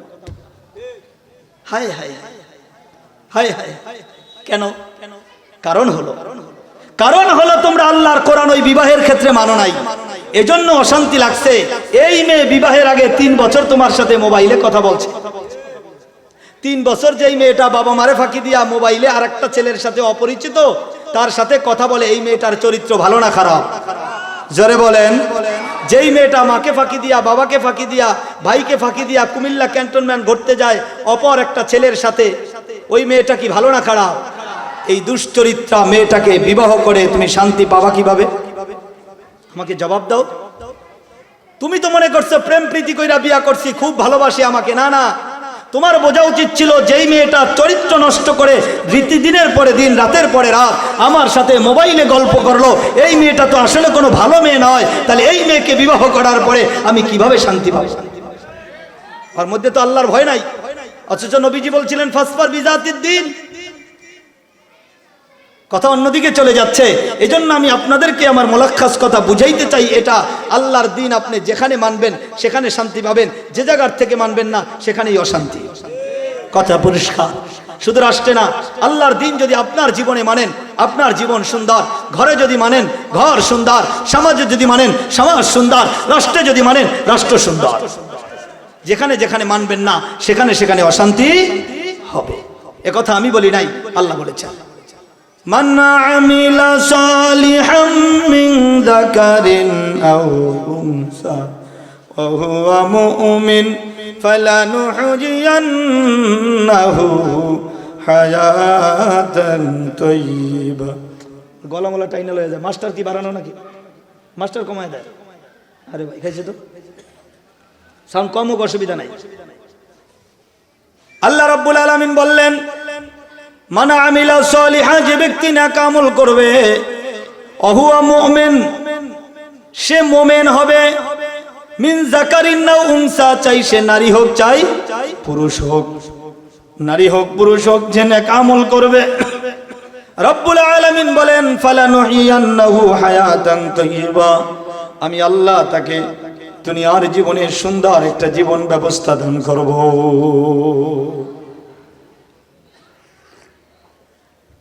যদি দুনিয়াতে নেক আমল কেউ করে, আল্লাহ জীবন ব্যবস্থা দিবেন সুন্দর। ওয়ালানাজিজিয়ান্নাহুম আজরাহুম বিআহসানি মা কানু ইয়ামালুন, আর যা সে আমল করবে ওই আমলের চেয়ে উত্তম প্রতিদান আমি দান করব। সুবহানাল্লাহ বলে, একটু জিকির করেন লা ইলাহা ইল্লাল্লাহ। কষ্ট হইতেছে আমার, মাইকটা ঠিক করেন ভাই, কোনটা জানি ডিস্টার্ব একটা হইছে। লা ইলাহা ইল্লাল্লাহ, লা ইলাহা ইল্লাল্লাহ।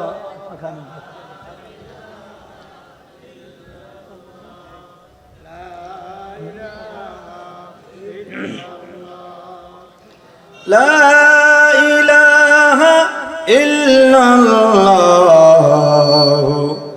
মুহাম্মাদুর রাসূলুল্লাহ।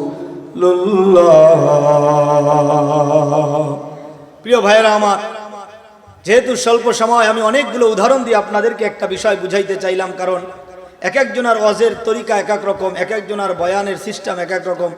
আমি অনেক গভীর চিন্তা ভাবনা করে দেখেছি, ওয়াজ যেগুলো করব, নামাজ, রোজা, হজ, যাকাত, দিন, ইসলাম, এগুলো সবাই জানে। জানে না এমন কেউ নাই। নামাজ পড়া ফরজ সবাই জানে, রোজা রাখা ফরজ সবাই জানে, দিন মানা ফরজ এটা সবাই জানে। মানুষকে ঠকানো যাবে না, মানুষের আত্মসাৎ করা যাবে না, গরিবের ঠকানো যাবে না, এগুলো সবাই জানে। জানেন না কি বলেন? কিন্তু মানে না। কি করে না? মানে না। কেন? ওই মানে না যে কারণে ওই জায়গাটাই কিছু কথা বলতে চাই। ওই জায়গাটা যদি ঠিক হয়ে যায়, তাহলে জানা কথাগুলো মানা হয়ে যায়। আমার ভাইরা, সব কাজ যদি আল্লাহর তরিকা মোতাবেক করতে পারি, তাহলে আমাদের দিন হবে, আমাদের ইসলাম হবে, আমাদের সওয়াব হবে, নেক হবে। ঠিক কিনা বলেন? সব কাজ আল্লাহর তরিকা মতো করতে হবে। আর রাজনীতিটা করব শয়তানের তরিকা মতো। হ্যাঁ, আরে মার, আরে ধর, আরে মিথ্যা মামলা দে, আরে একটু ঢুকায় দে, আরে গাজার পোটলা দিয়া মামলা দিয়া দে। হ্যাঁ, রাজনীতিতে ইসলাম নাই। দুঃখে কেমনে বলি, দুঃখ কেমনে বলি, এতটা দিন আপনারা আমাদেরকে এই কথাগুলো বলতে দেন নাই, দেখাই এই চোর বাটপারে দেশ জন্ম ভরে গেছে। ঠিক কিনা কন? যদি বলতে দিতেন, আরে ভাই যদি বলতে দিতেন, এই বাটপারগুলো নমিনেশন পায়া, ভোট পায়া, এরা কি করতে পারতো না, এমপি মন্ত্রী হইতে পারতো না। মানুষকে আমরা এতদিনে বুঝা ফেলাইতাম এই চোরদের ভোট দেওয়া যাবে না, কিন্তু বলতে দেন নাই, বলতে দেন নাই। এখন মজাটা বুঝতেছেন, সামনে আর এই ভুলটা কইরেন না। ইসলামে, রাজনীতির মধ্যেও ইসলাম আছে না নাই? কথা বলেন, রাজনীতিতেও ইসলাম আছে না নাই? রাজনীতি অঙ্গনে মিথ্যা বললে বুঝি গুনাহ হয় না? একটা রাজনৈতিক ভাষা বাইর হইছে বলে আবার একটা কয়, এটা রাজনৈতিক ভাষা, মিথ্যা কথা কয়। এরপর কি কয়? এটা রাজনৈতিক ভাষা। আচ্ছা, আপনারা বলেন মিথ্যা বলা হারাম না হালাল? হারাম না হালাল? ঘরে বললে, মসজিদে বললে, মাহফিলে বললে, সরকার প্রধানমন্ত্রী ওই অ্যাসেম্বলিতে বললে, রাজনীতি জনসভায় বললে, তাহলে রাজনীতি ইসলাম নাই কে কইছে? তো ইসলাম নাই মানে জনসভায় বই আপনি মিথ্যা কথা কইতে পারবেন নাকি? এটা জায়েজ? কথা বলিয়েন। রাজনীতি করতে যাই আপনি অন্যের জমি জমা ঠকায় খাইতে পারবেন? এটা জায়েজ? রাজনীতি করতে যায় মানুষকে মিথ্যা ওয়াদা দিতে পারবেন? এটা জায়েজ? তাহলে কে বলছে রাজনীতির মধ্যে ইসলাম নাই? আপনি রাজনীতি করতে যায় ভোটের আগে যখন মানুষকে ওয়াদা দেবেন, ওয়াদাটা সত্য ওয়াদা হতে হবে। এটার নাম ইসলাম। এটার নাম কি? রাজনীতি করবেন, ওয়াদা দিবেন সত্য ওয়াদা, রাজনীতি দিবেন, বক্তৃতা দিবেন সত্য বক্তৃতা, রাজনীতি দিবেন, জনগণের খেদমত করবেন সঠিকভাবে, কোনো ধান্দাবাজি করা চলবে। এখন কয় হুজুররা ইসলাম নিয়ে রাজনীতি করে না। আউযুবিল্লাহ, আমরা ইসলাম নিয়ে রাজনীতি করি না, আমরা ইসলামী রাজনীতি করি। ইসলাম নিয়ে রাজনীতি করি না, ইসলামী রাজনীতি করি। ওই সুরারা ইসলাম নিয়ে রাজনীতি করে, কথা কন। দাড়ি ছিল না, পুলিশের হাতে দাড়ি লইয়া ধরা পড়ছে। কথা কন। দাড়ি ছিল না, পুলিশের হাতে দেখি দাড়ি আইলো কোথার থেকে? তুমি দাড়ি কেন রাখলা? পুলিশের হাত থেকে বাঁচার জন্য, ঠিক না? তোমরা রাজনীতি করো, আমরা ইসলাম নিয়ে রাজনীতি করি না। আমরা ইসলাম, আমরা নামাজ 12 মাস পড়ি, আমরা রোজা সব সময় রাখি, সারা জীবন রাখি, দাড়ি একবার উঠছে আর কাটি নাই। আমরা টুপি শুধু নির্বাচনের সময় মাথায় দেই না, টুপি মাথায় সব সময় দেই।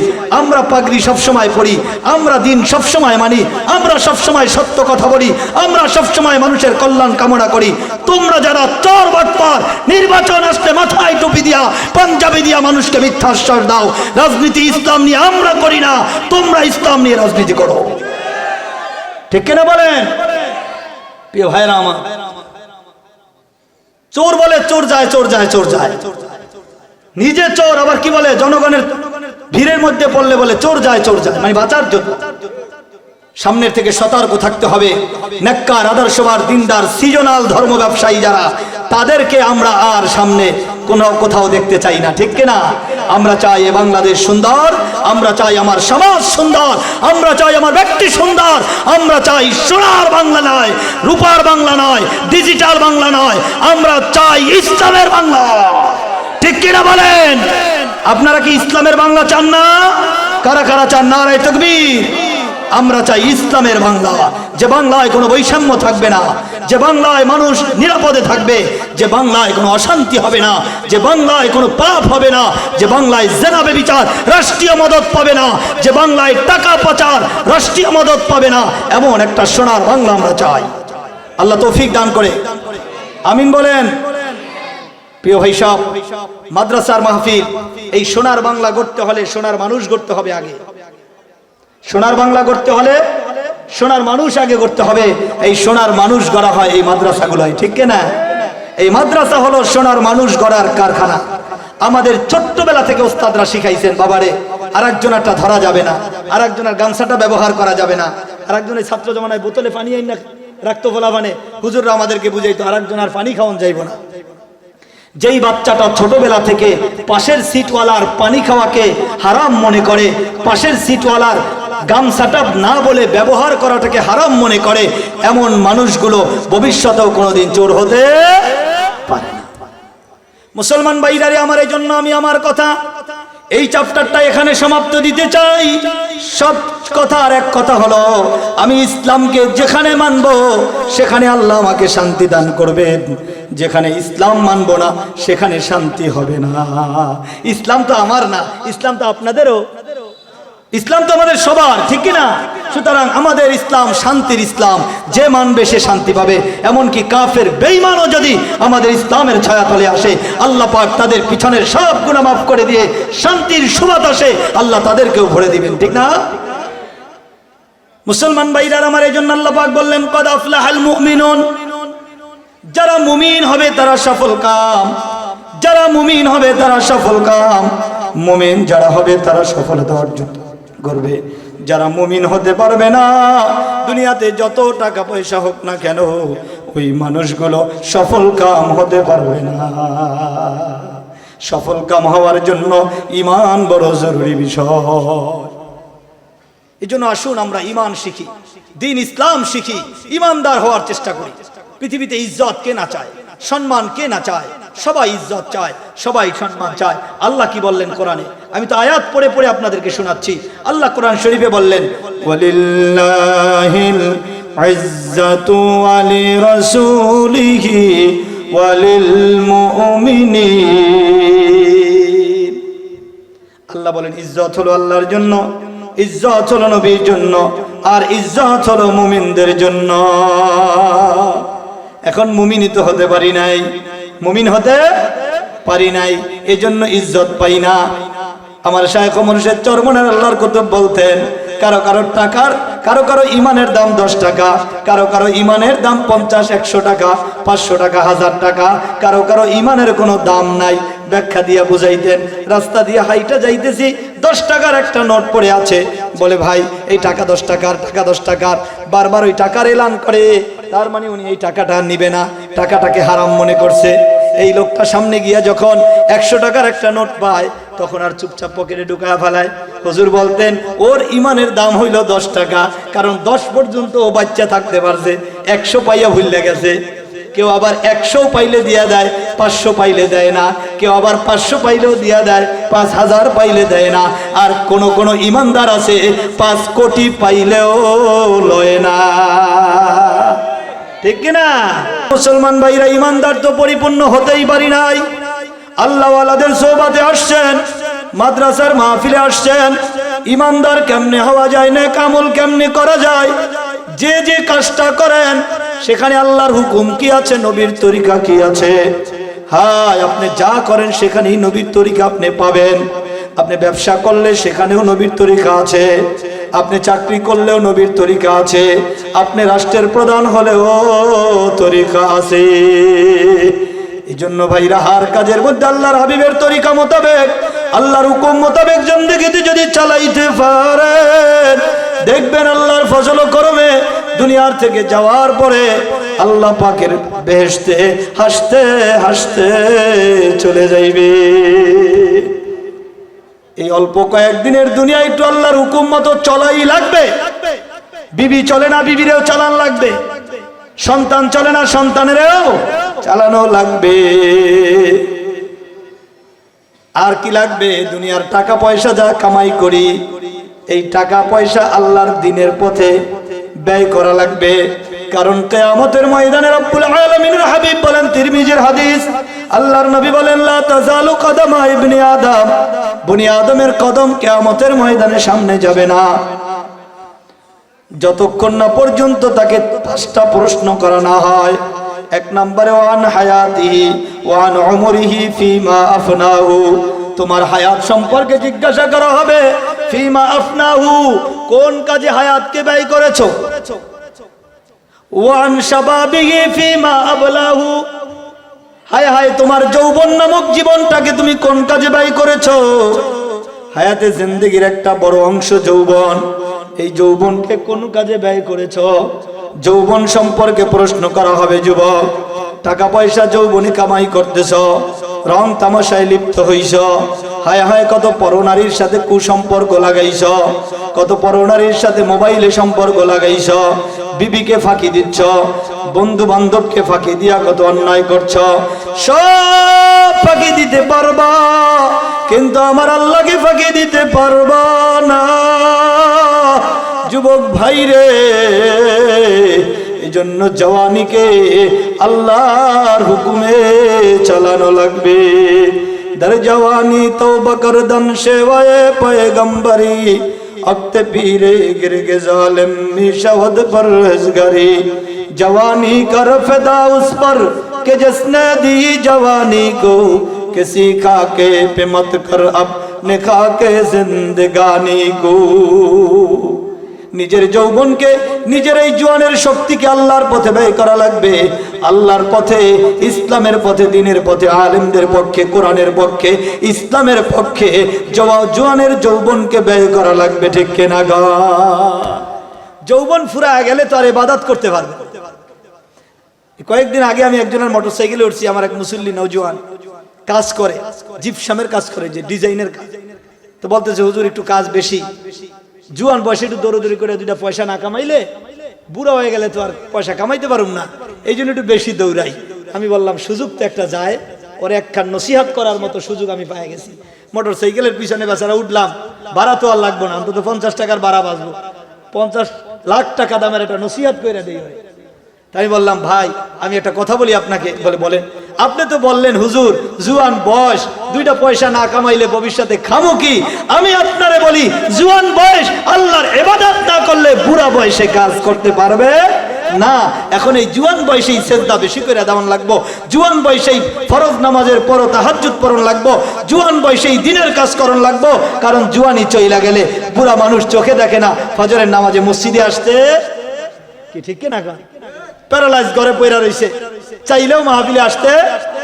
এজন্য জুয়ান বয়সটা মূলত দুনিয়া কামানোর বয়স না, জুয়ান বয়সটা যুবক, জুয়ান বয়সটা হলো আখিরাত কামানোর জায়গা। এই জওয়ান বয়সে আল্লাহর ইবাদত বেশি করে করব, রাজি আছি ইনশাআল্লাহ? यो चमन यूं है रहेगा और हजारा बुलबुला अपने अपने बोलिया सब बोल कर उड़ जाएगा अपने अपने बोलिया सब बोल कर उड़ जाएगा मनोहरे गुलिस्तान হবে একদিন মরুদ্যান কহিও খবর বুলবুলিকে জীবন না দেয় অসাবধান। মুসলমান ভাইরা আমার প্রশ্ন কয়টা হবে কিয়ামতের মাঠে? কবরে কয়টা? কবরে কয়টা? আর কিয়ামতের মাঠে এক নাম্বার তোমার হায়াত কোন কাজে ব্যয় করেছো, দুই নম্বরে তোমার যৌবন কোন কাজে ব্যয় করেছো, তিন নম্বর তুমি জীবনে যা কামাই করেছিলা বান্দা বলো তোমার কামাই রোজগার কোন পথে করেছো। ওয়ান মালিহি ফিমা ইকতাসাবাহু তোমার মালকে তুমি কোন কাজে ব্যয় করেছো, কোন পথে উপার্জন করেছো, অফিমা আনফাকাহু কোন কাজে তুমি ব্যয় করেছো, কেমনে রুজি করছো, কেমনে খরচ করছো, আয়ের পথটা ভালো ছিল কিনা, খরচের পথটা ভালো ছিল কিনা। খুব গুরুত্বপূর্ণ কথা, তুমি যে আয় করছিলা, যেই যেই পথে তুমি কামাই করছিলা, ওই কামাইয়ের পথগুলো সহি পথ ছিল কিনা, হালাল পথ ছিল কিনা, নবীর তরিকা মতো ছিল কিনা, তার মানে তোমার ইনকামটা হালাল হয়েছিল কিনা, জবাব দাও। দোস্ত কেউ আপনার এই বোঝা নিবে না, কেউ নিবে না, নিবে না, নিবে না, কেউ নিবে না। হায় হায়, গত পরশুদিন আমাকে সিরাজগঞ্জ থেকে ফোন দিয়েছে মাহফিলের জন্য। তো ওনারা জিজ্ঞাসা করতেছে হুজুর আপনারা কত টাকা দিতে হইব হাদিয়া। তা আমি বললাম যে ভাই আমি তো কোথাও চুক্তি করি না, তো আপনি যেহেতু বলছেন গাড়ি ভাড়াটা আপনি যা হয় দিয়া দিয়েন, আমার তো আর গাড়ি নাই, এরপরে হাদিয়া আমাকে আপনারা বুঝা দিয়েন, আমার কোনো কথা নাই। তো ওই যে একটু কথাটা তো মানে যাই বলা হয়েছে এটুকুই বলা হয়েছে। আমি বলছি গাড়ি ভাড়াটা আমাকে দিয়েন, যেটা হয় ড্রাইভার সাথে কথা বলে ওটা ড্রাইভারকে দিয়ে দেন আর আমারে যা দেন। এখন ওই যে দেন দেনের একটা কথা তো বিষয়ে বসে আমার বিবি সাহেব শুনছে। তা রাত্রে যখন ঘুমাইতে গেছি আপনার একটা কথা কই, আমি কোন কথা হইলো আপনি যে ওয়াজ মাহফিল করেন ইদানিং কি চুক্তি টুক্তি শুরু করছেন কেন? আমি যে ভিতরে বসে শুনলাম আপনি কারো জানি কি কইলেন, চুক্তি যদি করেন একদম হুবাহু কথাটা বলতেছি, কবরে কিন্তু গুর্জর বাড়ি আপনি খাইবেন, আমরা কিন্তু নাই। শোনেন নাই গুর্জ গুর্জ এই শব্দটা বলছে সে, কবরে কিন্তু গুর্জের বাড়ি আপনি খাইবেন, আমরা কিন্তু নাই।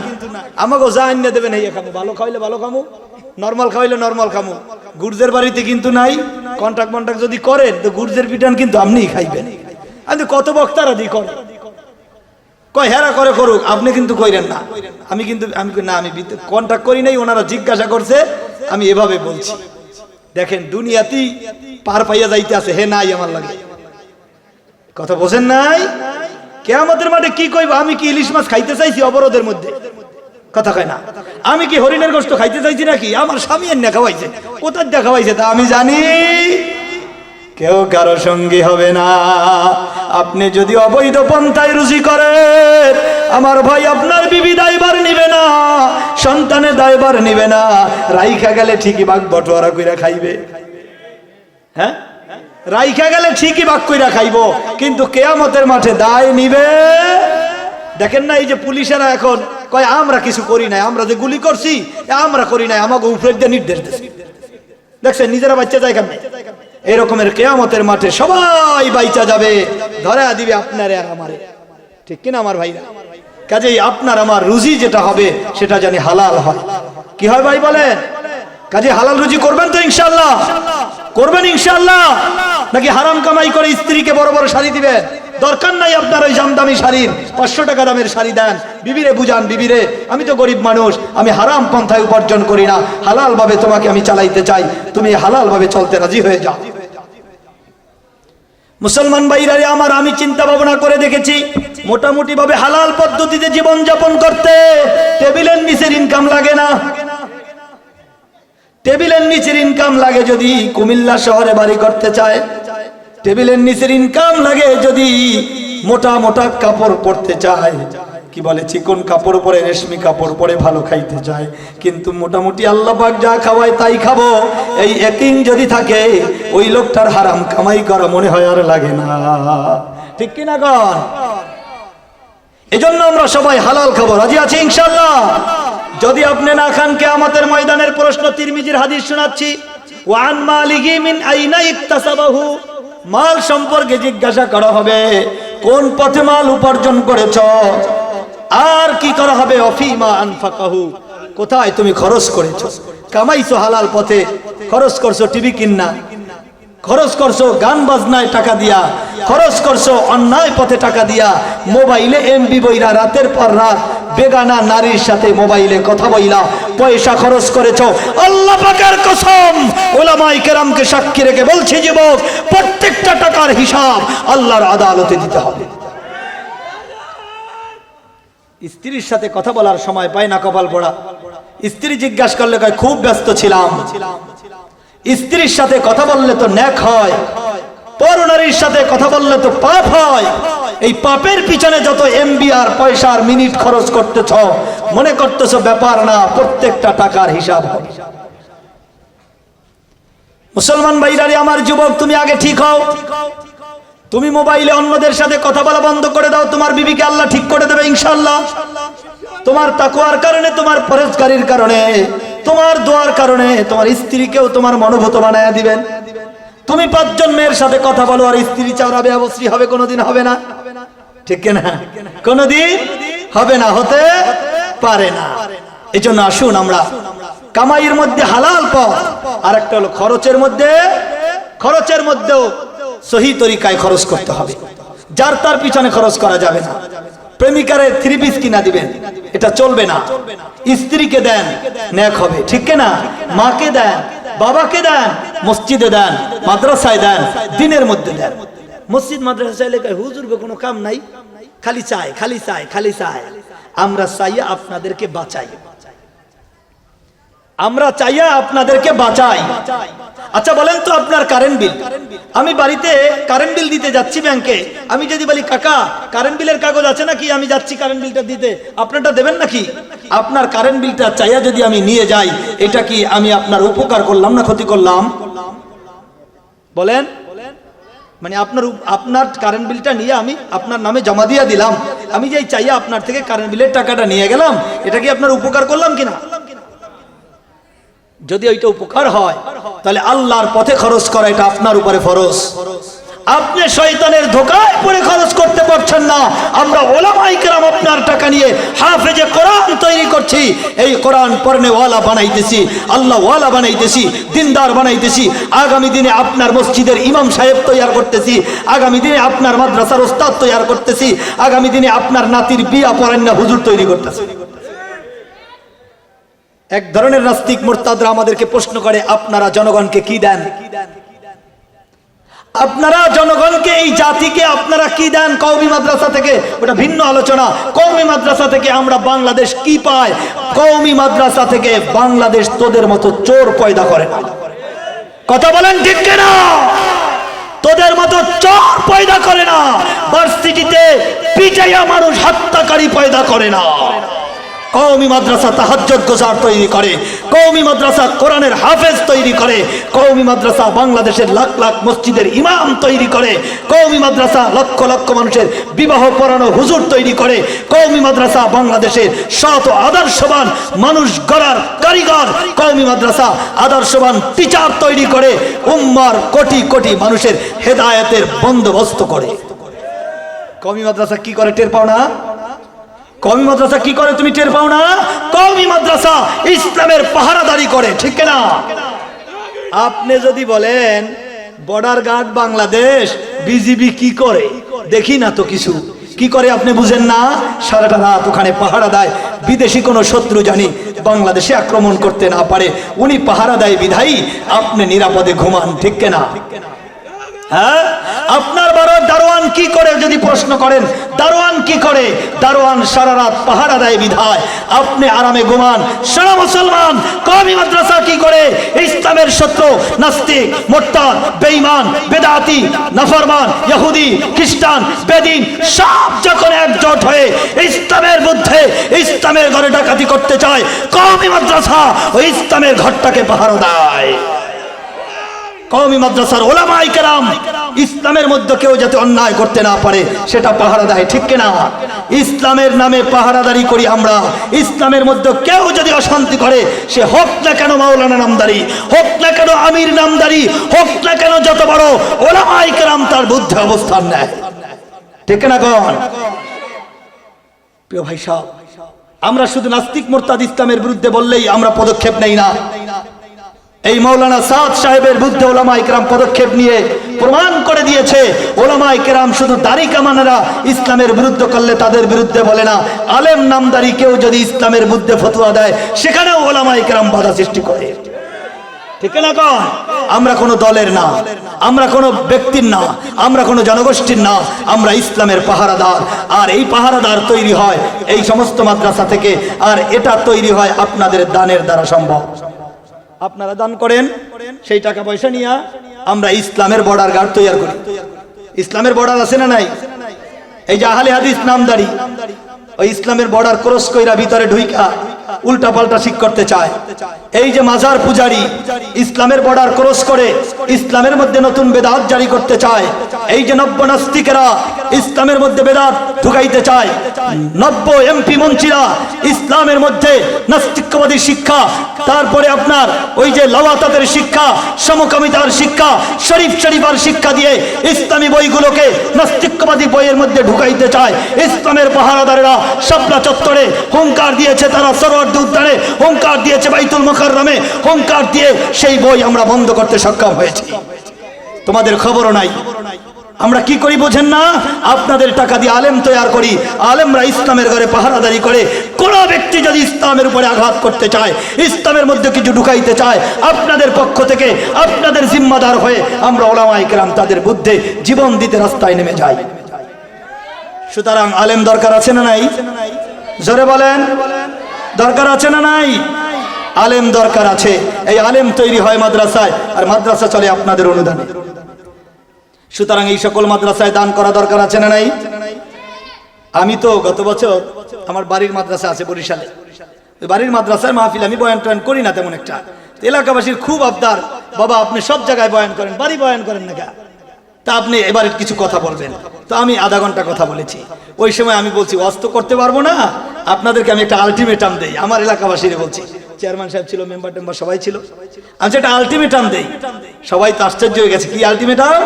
যে আলটিমেটাম হলো এই যে মাদ্রাসা করছি, আমি থাকি ঢাকা।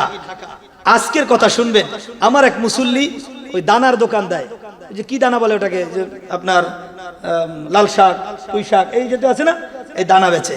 তো আমি ওনাকে বললাম যে আমার বাড়ির মাদ্রাসায় জায়গায় কিছু দানা বিচা বুনামো আপনি দিবেন, প্রায় 500 টাকার দানা। টাকা দিতে গেছি, টাকা রাখেন, আমি জানি রাখবে না। তাই হুজুরকে বললাম দেখেন এই দানা তো আমগো দেশে পাওয়া যায়, সেখান থেকে না নিয়া, এই যে এখনো আমার ব্যাগের মধ্যে আছে, আমি কালকে বরিশাল যাবো তো মাহফিলে, তো নিয়ে যাবো। যে এই প্রায় 2 কেজি হইব, এই 2 কেজি দানা ঢাকা থেকে ব্যাগের মধ্যে কান্দে টাইনা মাদ্রাসার জন্য কেন নিতেছি জানেন? ওদেশেও কিন্তু দানা পাওয়া যায়, ওদেশে কিনতে গেলে 500 টাকা লাগবে, এখান থেকে নিলে টাকা 500 বাঁচবে, মাদ্রাসার উপকার। ভাই ও দোস্ত, জানেন না আমরা এই মাদ্রাসাগুলোকে কত মহব্বত করি। আপনাদের একটু একটু অনুদান আমরা নিয়ে কি করি এই মাদ্রাসায়। তো তখন তাদেরকে বলছি, শোনেন এই মাদ্রাসা এতিম কিছু বাচ্চা আছে, আমার এই বাচ্চাদের যদি বোর্ডিং এর চাউল না থাকে, আমার ছেলেদের খাওন যদি বন্ধ হয়ে যায়, তাহলে আপনাদের পকেট থেকে কিন্তু আমি জোর কইরা 500 টাকা 1000 টাকার নোট ছিনতাই কইরা নিয়ে যাবো, কেউ বাধা দিতে পারবেন না। আমার কোরআনের ছেলেরা না খেয়ে থাকবে, আপনি 1000 টাকার নোট নিয়ে বাজারে যাবেন, আপনার ওই দাড়ি কামানো ছেলের জন্য মাছ কিনতে, কোরআনের ছেলেরা না খেয়ে থাকবে, আপনি আপনার বেপরদা স্ত্রীর জন্য ভালো ভালো খাবার কিনতে 1000 টাকার নোট নিয়ে যাবেন, না তা হতে পারবে না। যদি মুসলমান দাবি করেন, কোরআনের ছেলেরা আগে খাবে, তারপর আপনার বেনামাজি স্ত্রী খাবে, ঠিক কিনা বলেন? 1000 টাকার নোটটা বেনামাজির পিছনে খরচ করবেন, আর ছেলেরা রাত 4টা বাজে উঠে কোরআন পড়বে আর তারা না খেয়ে থাকবে, চাল থাকবে না। এটা হতে পারবে না। আগে মাদ্রাসার ছেলেরা খাবে, কারণ ওরা কোরআন পড়ে। দ্বিতীয়বারে আপনার বেনামাজি স্ত্রী খাবে, আপনার বেনামাজি ছেলে খাবে। যাদের পিছনে খরচ করছেন তারা কারা? তারা আল্লাহর হুকুম মানে না। যাদের জন্য নদীর পাঙ্গাস 1000 টাকা কেজি কিনছেন তারা কারা? তারা ফজরের নামাজটা পড়ে নাই। যাদের জন্য 5000 টাকা দামের বাজার রিকশায় করে নিয়ে গেছেন সেই তারা কারা? তারা হলো বেপরদায় চলা আপনার স্ত্রী। আর আমি যাদের জন্য আপনার কাছে 500 টাকা চাবো, আপনার কাছে 1000 টাকা চাবো, তারা কারা? তারা রাত 4টা বাজে উঠে আল্লাহর লৌহে মাহফুজের কোরআন পড়ে, তাহাজ্জুদের সিজদা দিয়ে আপনার জন্য দোয়া করে, এলাকাবাসীর জন্য দোয়া করে। সুতরাং বলেন তো দেখি, আমাদের আপনাদের কাছে চাওয়ার অধিকার আছে না নাই? বলেন বলেন, অধিকার আছে না নাই? আপনাদের কাছে চাওয়ার অধিকার আমাদের আছে না নাই? অধিকার আছে। আপনারা অধিকার দেন বিধাই আমরা চাই। আপনার অধিকার না দিলে চাইতাম না, কারণ আপনাদের অনুদান দিয়ে হাফেজে কোরআন গুলো তৈরি হচ্ছে। দেখেন না ইসলাম কিভাবে ধ্বংস করার ষড়যন্ত্র চলছে। এই ধ্বংসের হাত থেকে বাঁচাইতে আপনাদের শক্ত ভূমিকা চাই, অর্থনৈতিক ভূমিকা। সবাই যদি অনুদান বন্ধ করে দেয়, দেখ ইমানদার দিনদারেরা এই কোরআন টিকিয়ে রাখবে, তারা অনুদান বন্ধ করবে না। ঠিক না? আল্লাহ আমাদেরকে বোঝার তৌফিক দান করে।